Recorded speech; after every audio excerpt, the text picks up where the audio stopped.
Jadi hidup ini yang pertama rumusnya katanya Markus, carilah apa tugasmu.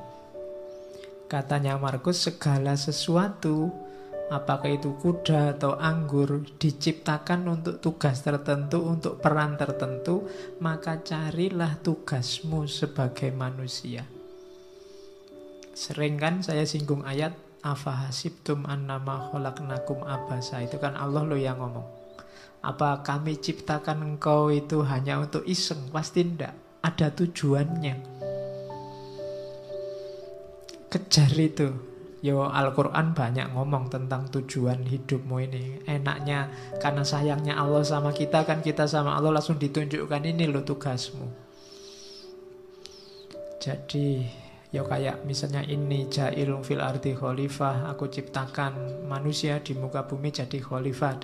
Ini kan Allah langsung ngasih petunjuk, ini lo tugasmu. Maksudnya Markus, ya kamu jalan di tugasmu itu.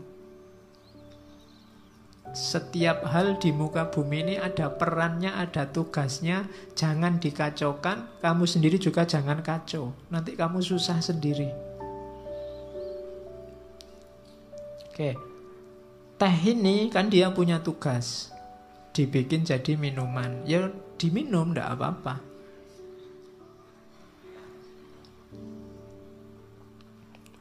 Manusia yang minum, jangan dibikin kacau. Nanti tehnya kamu pakai ngepel, terus kamu siramkan di karpetnya masjid. Itu jadi kacau, kamu sumpek sendiri. Tidak di situ mainnya teh, dia untuk diminum.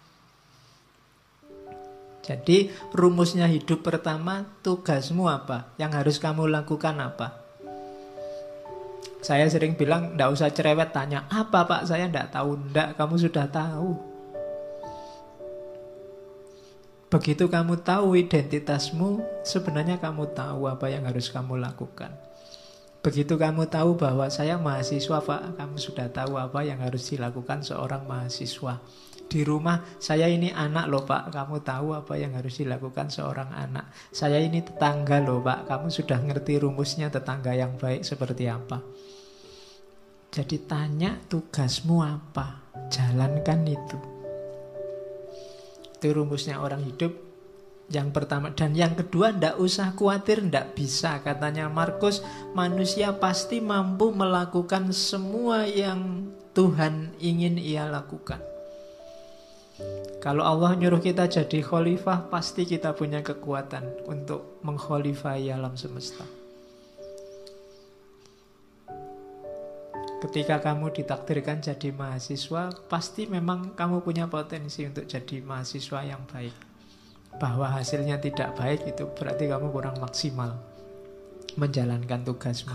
Jadi ini rumus-rumus dasar dalam hidup, katanya Markus. Pasti bisa asal kamu tidak manja. Kita kan sering manja, sering cengeng, sering cerewet. Sudah tahu masih tanya. Kita sering mengkritik Bani Israel, Yahudi, kita sering begitu. Orang Yahudi itu kan waktu diperintah ada aja yang ditanyakan. Disuruh menyembelih sapi masih ditanya, kulitnya sapi warnanya apa, besarnya seberapa, itu cerewet. Padahal begitu disuruh membelih sapi aja kan tidak masalah, tapi masih cerewet, tanya macam-macam. Padahal ya sudah ngerti pantasnya membelih sapi itu ya sapi yang semacam apa, kan gitu. Ya sama lah, kadang kayak mahasiswa disuruh bikin makalah berapa halaman Pak, kemudian referensi ini boleh enggak Pak, kamu repot sendiri nanti, salahmu sendiri, cerewet. Coba diperintah ya Pak, nah, kan sudah, selebihnya kamu mikir sendiri, ijtihad sendiri. Biasanya banyak tanya itu kan maksudnya kamu ingin dapat yang ringan, atau syukur-syukur bisa ndak jadi diperintah. Kan itu. Orang Yahudi itu kan begitu, nawar bolak-balik itu kan maksudnya yo siapa tahu ndak jadi karena perintahnya ndak jelas. Nah, kita sering begitu dalam hidup. Kamu sering ngerti tugasmu tapi ndak jalan, kenapa? Kamu nyari alasan, nyari dalih. Alah Pak, ujian masih lama. Alah Pak, kan segalanya sudah ada garisnya, ada takdirnya. Alah Pak, selalu begitu, nyari dalih. Terus bekalmu lengkap, katanya Markus. Yang pertama apa? Nggak usah khawatir. Alam ini ada rumusnya, ada sunatullahnya. Jalankan tugasmu sesuai sunatullah. Kenapa harus kamu jalankan sekarang? Karena tidak lama lagi engkau ndak ada. Dimanapun. Hidup ini kan cuma sementara. Kamu dikasih fasilitas hidup yang sementara dengan tugas tertentu. Kalau nanti tiba-tiba kamu dipanggil sama yang ngasih tugas dan tugasnya belum selesai, bisa jadi kamu dikasih nilai C, D, atau E. Kalau kamu dikasih nilai E kan susah. Kalau ndak lulus di kampus gampang. Kalau ndak lulus besok di akhirat, urusannya panjang. Kamu ndak bisa ngerayu-ngerayu karena sudah selesai. Ndak ada remedinya. Besok waktu dihisab di akhirat kan kamu mbok ada ujian susulan. Ndak ada. Sudah selesai. Maka katanya Markus, bekalmu lengkap. Alam semesta menyediakan semuanya, termasuk hukum-hukumnya. Segera jalan karena waktu kita terbatas. Pada saatnya semua akan tidak ada, termasuk Hadrian, termasuk Augustus di kalimat itu. Hadrian ya raja sebelumnya, Augustus raja Romawi pertama yang paling sukses menyatukan kerajaan Romawi. Orang sebesar itu saja juga waktunya limited, terbatas. Kalian ini kan edisi terbatas. Percayalah Allah tidak menciptakan yang mirip kayak kalian lagi. Bikin yang lain yang lebih cakep-cakep. Terus yang kedua, katanya Markus, fokuslah pada apa yang kamu lakukan karena tugasmu di situ. Ingatkan dirimu bahwa tugasmu adalah menjadi manusia yang baik. Ingatkan dirimu apa tuntutan alam pada manusia. Jadi alam ini kayak mesin besar, ada sistemnya, kamu punya peran. Itu yang dimaksud tuntutan alam. Kalau kamu tidak memainkan peranmu, alam ini akan kacau ritmenya. Dan ketika alam ini ritmenya kacau, efeknya ke kalian lagi, ke manusia lagi. Maka ikuti tugasmu, jalankan peranmu sebaik-baiknya. Lalu jalankanlah tanpa ragu. Jalankan kebenaran, ungkapkan kebenaran saat engkau memahaminya. Cuma ungkapkan dengan baik, dengan santun, tanpa pura-pura. Nah ini apa yang dijalankan? Kebenaran. Menjalankannya dengan baik, dengan santun, dengan tulus, tanpa pura-pura. Itu tugas hidup kita yang pertama. Di meditation itu saya potong-potong rumusnya orang hidup itu ini. Kita ingat-ingat coba ya, ini pedoman hidup kita katanya Markus. Hidup kita itu secara durasi itu sementara pasti ya, limited. Tidak lama kok hidup kita itu. Sudah tidak ada lagi orang yang usianya mungkin 150 ke atas. Atau 200 lah, tidak ada. Orang sudah 70, 80 itu sudah luar biasa. Malah kasihan orangnya kalau nggak meninggal-meninggal. Loh iya, malah kasihan. Sifatnya berubah.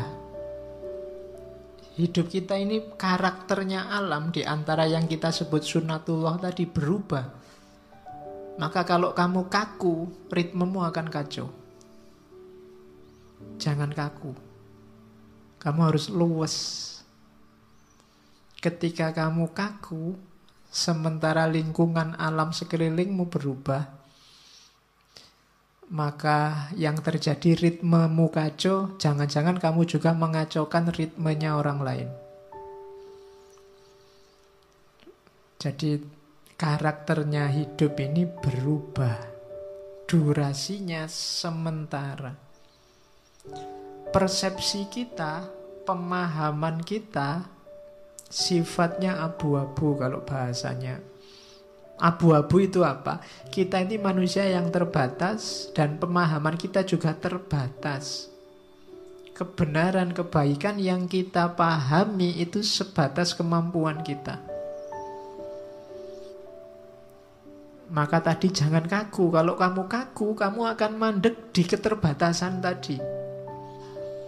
Kamu tidak berkembang, tidak lebih baik. Padahal kamu harus lebih baik terus. Karena hari ini kamu terbatas, besok batasmu harusnya lebih luas.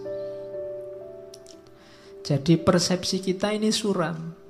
Kita itu tidak ngerti sangat banyak hal, ngertinya cuma sedikit. Berarti apa? Kebenaran yang kita tahu sebagai benar juga limited, terbatas. Bukan karena kebenarannya yang terbatas, tapi kapasitas kita yang terbatas. Kemudian persepsi urusan akal ya, pemahaman. Sekarang tubuh kita itu sifatnya melemah.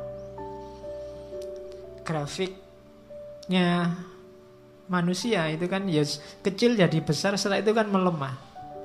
Sebenarnya bahasa aslinya membusuk.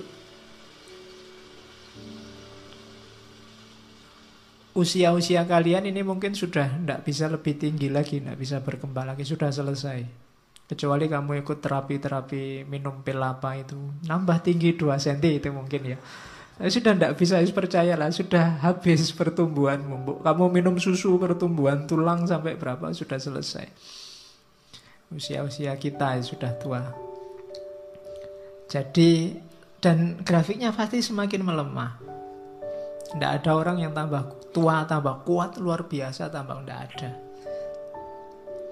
Pasti. Jadi tubuh, jasad, fisik itu semakin melemah. Kemudian jiwa kita itu yang karakter utamanya sebenarnya dia kebingungan. Soul itu. Dia kalau tidak punya pemandu resmi, dia selalu bingung, mudah dipengaruhi.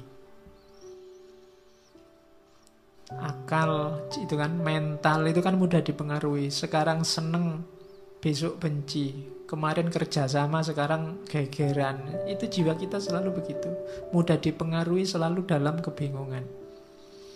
Kemudian 5 yang atas tadi kan serba tidak enak. Terus kamu, kalau gitu saya nunggu takdir, keberuntungan.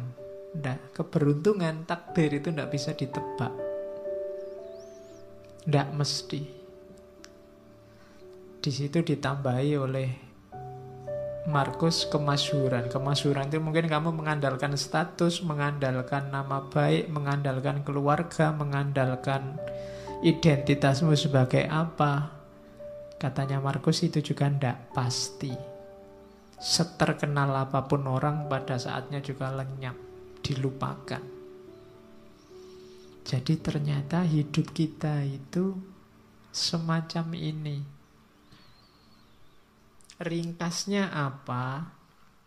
Katanya Markus, hidup ini bagian fisiknya seperti sungai. Dia berubah semakin lama semakin melemah. Sungai itu kan mengalir semakin ke yang lebih landai, lebih ke bawah. Sementara jiwa kita, rohani kita bagaikan mimpi dan kabut, tidak jelas, kebingungan. Dan akhirnya kita menjalani hidup itu kayak medan perang. Seperti medan perang dan perjalanan yang jauh dari rumah. Jadi hidup ini medan perangmu. Perang di mana? Perang melawan dirimu sendiri sebenarnya. Melawan hidupmu sendiri. Dan jangan mengandalkan reputasi, jangan mengandalkan status, jangan mengandalkan nama baik, karena semuanya akan terlupakan. Maka tidak usah terlalu banyak membuang energi untuk hal-hal yang tidak penting. Ayo mikir hidup kita sendiri saja. Wong hidup kita sendiri juga tidak terlalu bagus situasi dan kondisinya. Wong ya semua orang begitu. Kalau ditarik lebih jauh lagi, tidak ada orang yang pantas sombong. Sering saya bilang bahwa manusia itu diciptakan sebagai sosok yang tidak pantas untuk sombong. Karena lemah dalam segala aspeknya.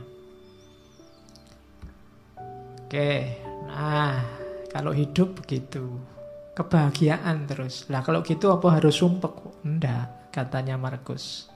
Meskipun hidup itu selemah itu, tapi kita tetap bisa bahagia.